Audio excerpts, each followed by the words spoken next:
कुंडलिनी जागरूक करने के लिए पहाड़ों के बीच में जाकर बैठ जाते, कुंडलिनी जागरूक नहीं होती थी ना। आठवां आज्ञा चक्र खोलते थे तो आठवां आज्ञा चक्र आत्मा है।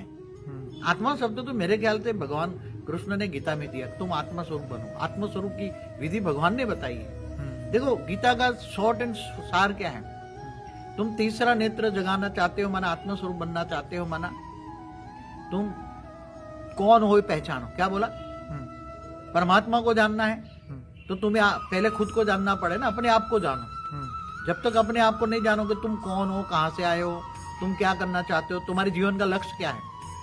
क्या जीवन का लक्ष्य खाना पीना सोना ही है? तो आत्मस्वरूप की स्तुति त्राटक विद्या करते हैं। अभी जो बच्चे हैं आत्मस्वरूप में स्थित होना चाहते थे, उनको एक प्रयोग भी बता दूं जरा, 2 मिनट फिर भूल जाऊंगा।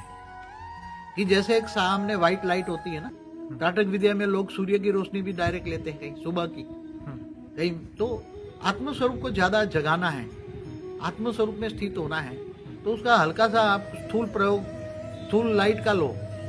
व्हाइट लाइट के सामने बैठो, एकदम व्हाइट लाइट तुम्हारी आत्मा पर पड़ती है। आत्मा कहाँ है, वो तो 2 भ्रुकुटी के बीच में, 2 आंखों के बीच में तीसरा नेत्र दिखाते हैं ना, जहाँ हम तिलक करते हैं उसके पीछे। हाँ, जहाँ तिलक करते हैं। तुम एक स्थूल लाइट का सहारा लो, व्हाइट लाइट, एक बल्ब, व्हाइट लाइट का बल्ब सामने रखो। वो बल्ब के सामने त्राटक विद्या करते हैं ना, मोमबत्ती का, ऐसे व्हाइट लाइट आंखें बंद करके यहाँ लगाओ। व्हाइट लाइट यहाँ भ्रुकुटी के बीच में तीसरा नेत्र है, आत्मा है।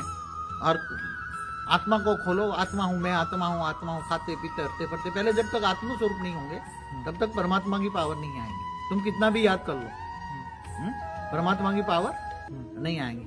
तो पहले आत्म स्वरूप बनो। इसलिए गीता में क्या, तुम मुझको आत्म स्वरूप बनो, परमात्मा को याद करो। तो क्या होगा, आत्म स्वरूप की जैसे जैसे अनुभूति आएगी, थोड़ी अनुभूति, लंबा समय लगेगा, ऐसा कोई ये साधारण चीज नहीं है।